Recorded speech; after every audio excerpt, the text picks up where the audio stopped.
Hello and welcome to another edition of European Football Adda.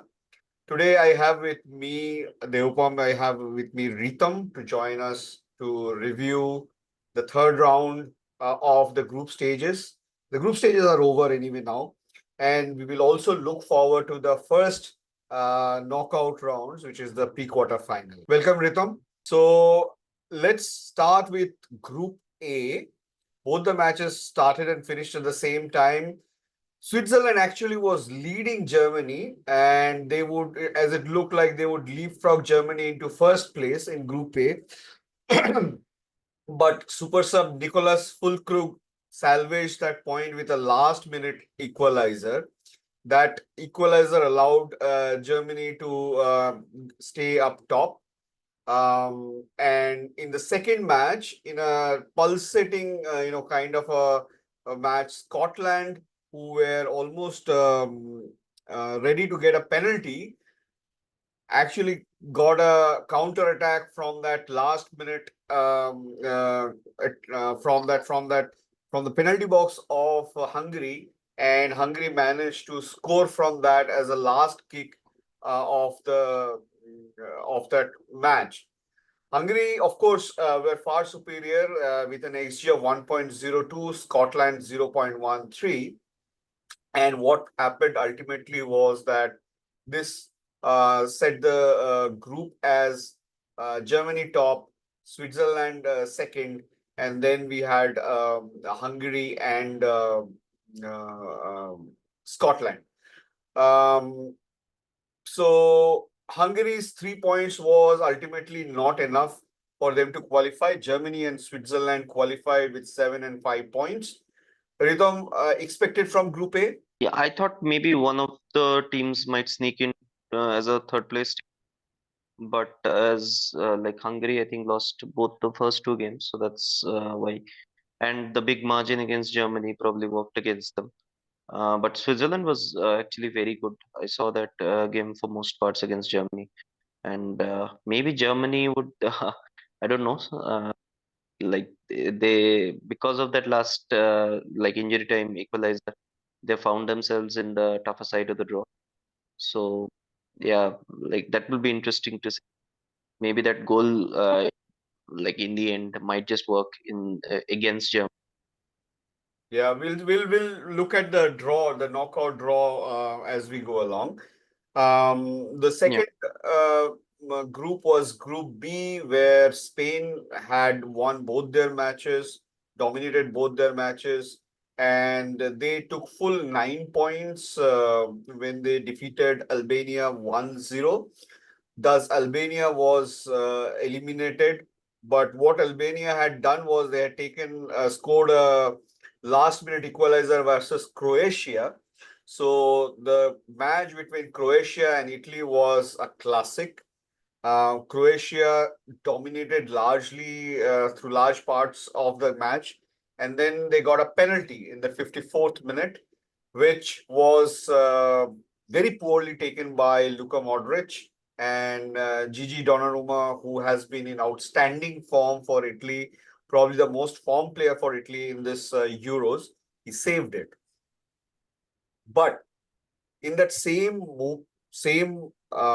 play, I mean, without the ball even going out, from that save of the penalty, the ball ultimately came back to the penalty box, and Luka Modric managed to score. With that goal, I think Italy then woke up. Although it didn't matter much because the attack that Italy was bringing to the Croatian boxes was largely toothless. They tried a few things here and there, um, but Italy's even after the goal, Italy's XG hardly rose above Croatia. So Croatia's XG I mean, at that point of the goal was 1.5 or 1.49. Italy barely managed to go up to 1.06. So that's how it went on till Riccardo Calafiori in the 97th minute went up on a marauding run from his own box, and then passed to Mattia Zaccagni, and Zakagni hit a right-footed curler which nestled in the far corner of the Croatian net, and that was the last shot of that game. So Italy have come from behind to avoid defeat in two of their three group games in this Euro. They also beat Albania 2-1 on match day one, and right now they have also done this in the third one. Also, this is just the second time that Croatia have failed to win any of their group games in an entire edition of Euros. The last time this happened was back in 2004. The other thing has been that Croatia have now failed to score in each one of their last three penalties taken in major competition. Mattia Zaccagni, who scored his first goal for Italy at 97 minutes and 19 seconds. It is the second last goal scored in the game at the Euros, behind Hungary's Kevin Zobot. The goal that we mentioned just now, that Hungary scored at the last minute against Scotland. 100th minute, I think. That was at the 100th 100th minute. minute. Matthias Zaccagni scored in the 98th minute. Ritam, how was Group B for you? Yeah, I actually followed the Croatia-Italy game because the Spain-Albania game didn't have much riding on it. So yeah, I think I agree that Croatia dominated for the most part, and like I think Italy should be thankful for that Modric goal because I think that's sort of sparked them into life because like the for the last 30 minutes Italy pushed for the equalizer they had to, and in the end like when I was looking into it I thought maybe even if Italy lose they might just go through as a third place team, but in the end that goal is the one that pushed them through because otherwise they would have been knocked out of the competition. But Italy have to improve massively because Switzerland is like it's a great tournament team, and Italy haven't played any sort of attacking football in the last two games. Yeah, I don't know what would have happened against Albania if they didn't get that early goal. That would have like Italy just need to be pushed until they go behind. They just don't seem to have any sort of inclination to play attacking football. Yeah. So Group B finished Spain on top with 9 points. Italy second with 4 points with that last gasp goal. Croatia on 2 points. In fact, if Italy had lost in that match, then they would not have qualified Yeah, because the teams that qualified actually had a zero goal difference. Italy would have had a minus goal difference. yeah. So Italy would have missed out. Instead of Italy, Croatia missed out along with Albania, which means that we have covered Group A and B, where only the top two teams qualified and the third place teams didn't qualify. So the third place teams from all the other groups qualified. And then we come to Group C. I don't know what to say about this group. England, Denmark, Slovenia, Serbia, two of last Euro semi-finalists, and the other two teams are touted to be very exciting with players from the erstwhile Yugoslav nations.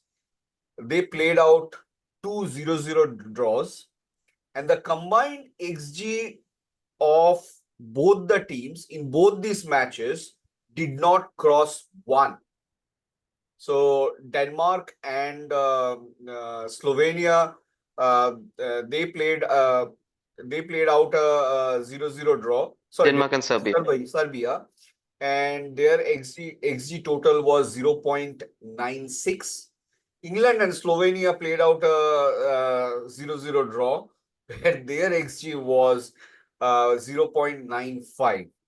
Um, Ritom, I do not know what to say about this group. There were overall, four teams played each other once, which means that there were 6 matches. Out of those 6 matches, 5 matches Five matches. ended in draws. Yeah, And the one match in which there was a result, there was only one goal. Okay, so yeah. the That's the first game when England won yes, against Serbia. yeah, in the 6 matches, there was total of 7 goals. So, what do you say about Group C? Yeah, I think the night matches in Indian time, I've watched most of them. but I decided to skip this group particularly, and I don't feel any bad about it.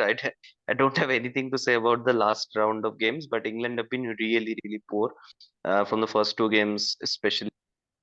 And yeah, that could have been a good chance of all teams finishing on like 3 points in that group, and none of them deserving to go through really. And that sparks a pretty good debate actually about this format, this Euro format of third place teams qualifying. Because if you see, I don't think even two teams deserve to qualify from that group. Yeah, yeah. I mean, those draws ensured that three teams will qualify.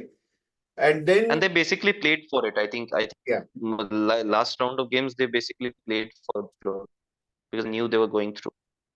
yeah, yeah. And then we come to Group D, which had everyone's favorite France, some sentimental favorite Netherlands, Austria, and Poland in that. And there was a huge surprise.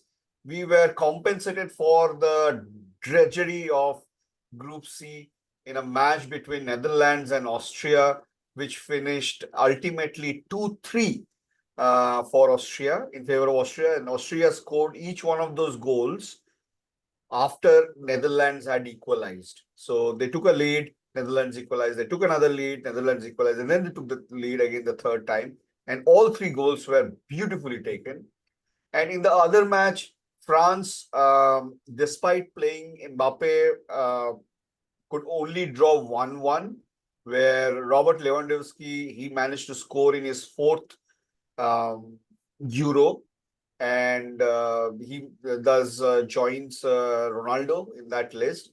And his penalty was enough to nullify the goal that Mbappe had also scored from a penalty. So that means that, by the way, this was the first time Mbappe scored in a Euro tournament. So what that meant was that France were powerless um, to stop Austria from topping the group. So Austria topped the group with a 3-2 win on the final day. France came second with that draw against Poland. And if you draw against Poland, this is what you deserve. And Netherlands finished third with 4 points and qualified as one of the third place team. Um, Ritom, Austria, the form team so far that has lived up to, not the form, but the surprise team so far that has lived up to his hype. Like the other surprise teams that we had touted was Hungary, Turkey, Ukraine. Romania. They have not done so much, but Austria, they managed to show that they are actually can go and they can go deep in this tournament. Yeah, and also like they finished with 6 points. They could have easily finished with 7 points also. They could have taken a, they probably deserved a point against France as well. So yeah, I think there should be no complaints about Austria topping that group, and they deservedly top the group actually. France haven't been great other than Conte, haven't clicked as a team. So I think from that group, Austria is the form team. That was one of the like it's probably the game of the tournaments that Netherlands Austria as following, and there was even after the 3-2 there was a goal Austria scored that was disallowed for offside, which was also close. But yeah, Austria also deserved to win that, and like things are not looking good for Netherlands. Like as a team, they're not playing. Yeah. And what do you make of the Netherlands, the back line, especially the way they were Well. breached I three think times? I'm talking about one Virgil van yeah, Dijk. yeah, he was. I mean, he was almost like beside the goalkeeper for that third Austria goal. There was a like he missed the offside trap by a huge margin. Like yeah, he hasn't been great, and actually Netherlands have the most depth in that position, centre back position. But maybe it's because of his reputation that he continues to play. Otherwise, I don't think he gets into that team over Mickey Van de Ven. There was another own goal, the seventh own goal of this tournament. We are very close to the 2020 edition. 2020, there were 11 own goals. I'm sure we will cross that now that we have, done more than, two-third of that. So Group F, Group D just finished with Austria, France, and Netherlands in 1, 2, and 3. And then we go to Group E, which is probably, going to spark some rule change in the future because there were 4 teams on 3 points, and all 4 teams, I mean, both the matches ended in draws. One in a score draw, one in a goalless draw, and all 4 teams managed only 4 points, which meant that at some point in time, people were looking at the disciplinary record to balance out this teams. Ultimately, when all 4 teams are at 4 points, it's just a matter of goal difference. Romania scored more goals. Belgium, if because of VAR, did not score that many goals. So Romania finished top, Belgium second, and Slovakia third. Ukraine finished last because they could not get a single goal in that last match versus Belgium. And I was absolutely surprised that Belgium was taking their second position of that group and trying to waste time in the final seconds, final minutes in that match against Ukraine. What does that say about this Belgium team, Ritam? I think they were too scared because if they conceded, they would completely go out. So they would rather taking that second position. Although I don't know how that helps them because they're gonna face France. Of course, they would have known that before, like the as the permutations were going, they'd have known that. But yeah, I mean, Belgium was shocking. I think they didn't, other than De Bruyne, that attack is not clicking. Hasn't clicked in the 3 games. De Bruyne played really well in the second game and also in the third game as well. So, they only like the saving grace is him. Other than that, Belgium were poor. They were wasting time at the end. They were taking the ball into the corner line throughout the whole, trying to take it to the corner line throughout the injury time. Whatever 6 or 7 minutes that were given. Yeah, Ukraine should consider themselves unlucky because 4 points is almost a guaranteed third place. Like one of the top four third place teams, it almost guarantees it. But somehow in this group, and we sort of hinted that in the last episode of ours as well, that this is a group that has the biggest chance of all 4 teams finishing on 4 points, and one of them like unluckily missing out, and that happened to be Ukraine. Should there be a rule change in future? Like if 4 teams finish like this, the the bottom team, which is should probably have a playoff chance with the fourth place, third place team. So there are 6 teams which will be placed Yeah, fourth. yeah, yeah. The number 4 of that team should probably have a playoff with this team because, in effect, somebody qualified with 3 points and somebody did not qualify despite 4 points. So, do you think that there should be a rethink about this kind of a rule change? Yeah, I think for me, I think that is an interesting suggestion as well. But I was thinking just make it 32 teams and make 16 teams qualify from that. I think that will even like make the group stages better because this Euro group stage just wasn't that good in terms of quality because last round of games, most teams just protected what they had and they knew that through this third place team loophole they'll go through, and they like we didn't have many good games in that last round. And then we come to the final group, which was Portugal had already won that group. Turkey, Georgia, and Czech Republic were fighting for second and third spots. And we had probably the second biggest upset of the group, of this tournament, when Georgia, or maybe the biggest upset, whichever way you look at it, when Georgia beat Portugal 2-0. That didn't dent anything from Portugal's position, but it did dent their respect and their standing. Portugal had an XG of 2.04, 22 shots, 5 on target, and Georgia had a XG of 1.65, 7 shots, 1 on target. and they managed a 2-0. Mikau Tadze is basically the leading goal scorer of the tournament, having scored, one in each of those three matches.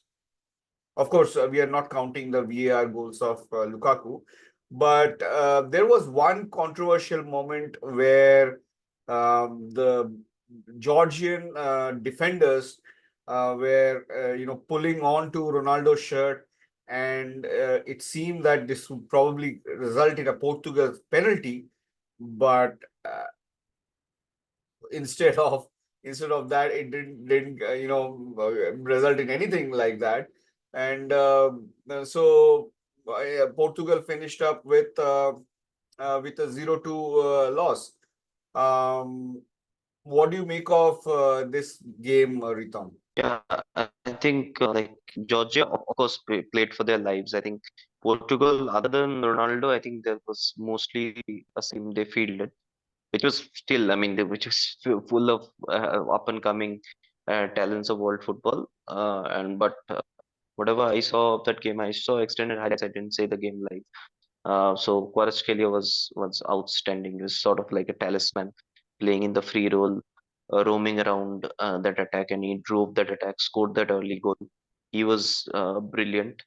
So I think a huge result for Georgia to qualify. And in the other match, Czech Republic and Turkey, whoever won would have qualified, as Georgia was winning versus Portugal. And Czech Republic went on the back foot at the very early when Antonin Barak, uh, who plays for Fiorentina in Italy, he saw two yellows within the first 20 minutes. I don't know, I mean, what he was having in his breakfast or lunch or whatever, but he saw two yellows in the first 20 minutes and he was out. And then Portugal scored in the 51st minute through Hakan Çalhanoğlu, and Thomas Susek. Despite being 10 men, Czech Republic equalized in the 66th minute, and then finally there was a winner in the at the very end for Turkey, and they scored through Sek Tosun, and thus Turkey qualified as the second place team in that group, and Czech Republic went out, and Georgia became one of the best third place teams. Ritam, what do you make of Group F, second and third? Of course, Portugal was expected to be the top. Yeah, yeah. I think that's the group I can say that I think all three teams deserve to qualify actually. I mean, Georgia, Turkey, Portugal. Portugal has had two pretty good performances. Georgia had a decent performance, one very good performance, one decent performance.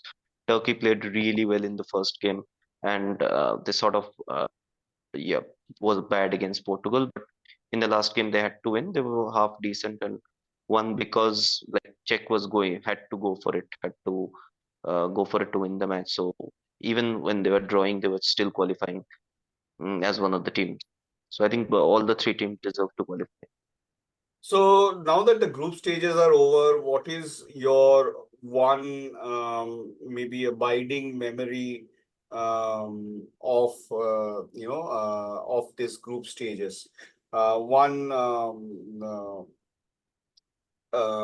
would say one abiding, either a goal or a play that you feel that that happened here, that you will always keep in mind. I think in terms of drama, I think that both the goals in the Croatia-Italy game, just because of what it meant for Modric to score that goal, and it would have been a huge deal if that goal would have gone made Croatia go to the round of 16. It would have been it was still a great moment, and especially after missing that penalty, and even at the end, obviously the 97th minute equalizer by Italy. So both those goals, even when it wasn't a great game, I would say in terms of quality, but in terms of moments, I think those two moments will stay with.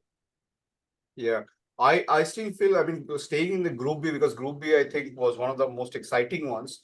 The Mm. story of Zazula, the Albanian defender who came on in the 70th minute, got an own goal in the Scored an 70th. own goal, Yeah, and then managed to go up and score on the right side of the game.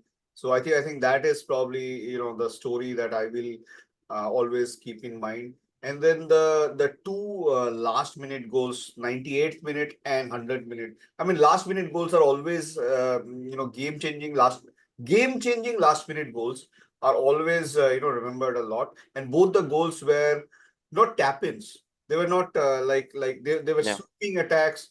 There was beautiful play, and the defending team had absolutely no option of defending those. So I enjoyed both of those games. Of course, that is where our enjoyment finished, because after that, in two separate nights, we watched Group C and then Group E.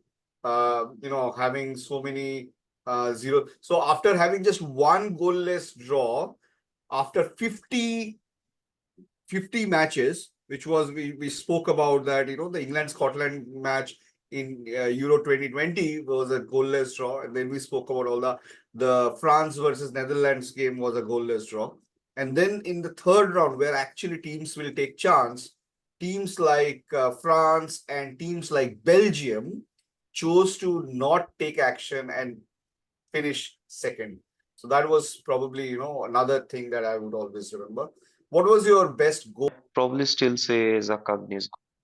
Yeah, I would also go. I mean, the difficulty quotient was very high. The responsibility Yeah. was there. I think that was one. If you had missed it, And oh, sorry, I missed Arda Güler's goal. I think that probably that one. Arda Güler's goal in the first round of game against yeah, Georgia, I think. yeah, that was also a very key goal.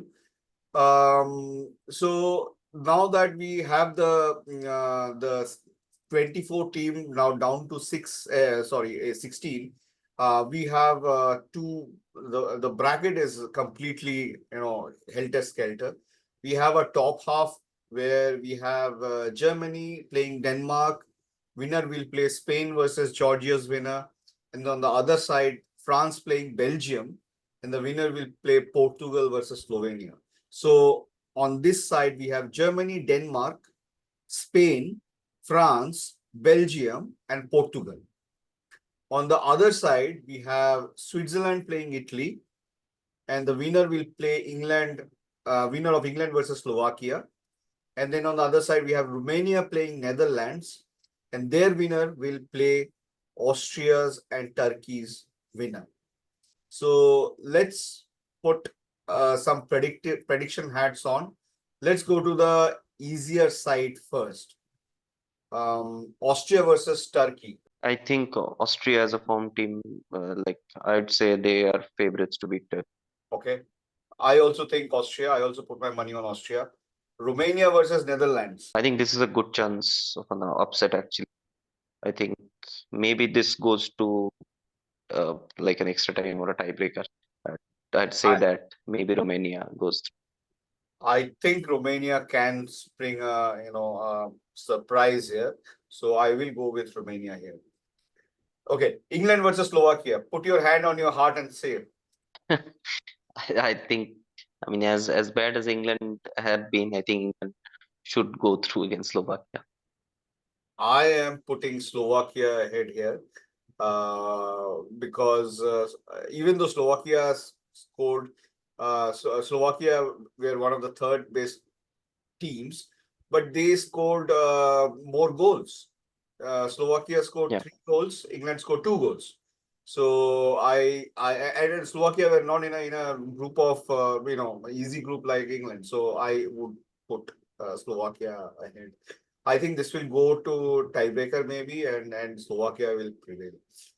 Italy versus Switzerland. You start with that. Italy are very poor starters, and this time, except for Donnarumma, I don't think anybody is playing well. But this team also beat Switzerland in Euro 2020. They drew with Switzerland and missed a penalty, because of which they missed out on the World Cup qualification of 2022. Yeah. So there is some unfinished business there.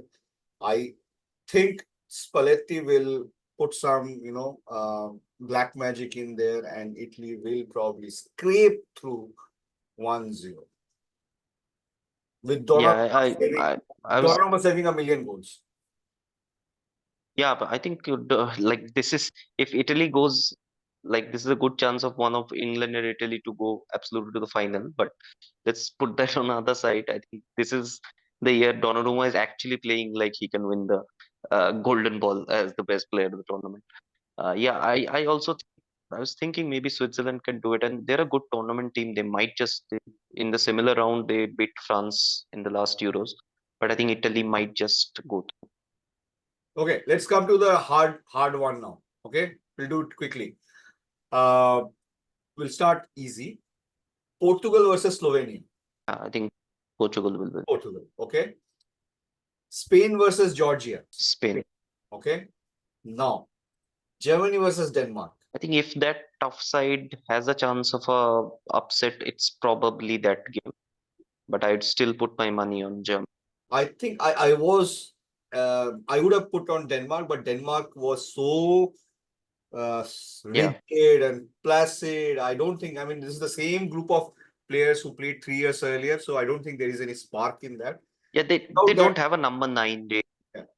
They And, don't have a number nine. and Germany was one of those big teams which actually responded to pressure.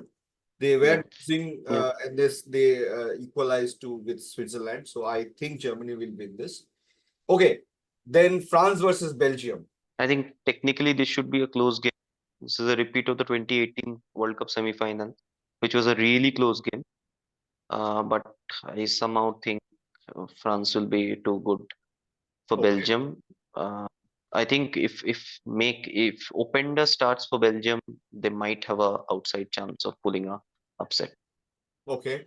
So we are saying Portugal versus France in the quarterfinal, Spain versus Germany in the quarterfinal. Okay. Then we are saying Austria. I think even though I like upsets, I think I'd like that quarterfinal lineup actually from that team, because you need these sort of games in a big. And on the top half, you're saying Austria versus I said Romania. You also said Romania, right? Yeah, So yeah. Austria versus Romania.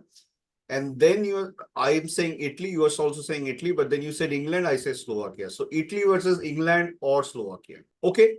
So that's our round of 16 predictions. I thought that we might go ahead and do a quarterfinal prediction, semi-final predictions, but I think there will be more time for that. I hope you have liked this episode. There are a lot more matches to come. There are a lot more episodes to come. If you have still not subscribed to our channel, please do so as soon as possible. And please share our videos with your friends and families. And let us know what you want to hear about, what topics you want to see in this show. We will be back again after midway through the round of 16, maybe at a halfway point to take stock, and definitely before the quarterfinal starts. So till then, keep watching Euros and keep watching European football around. Thank you.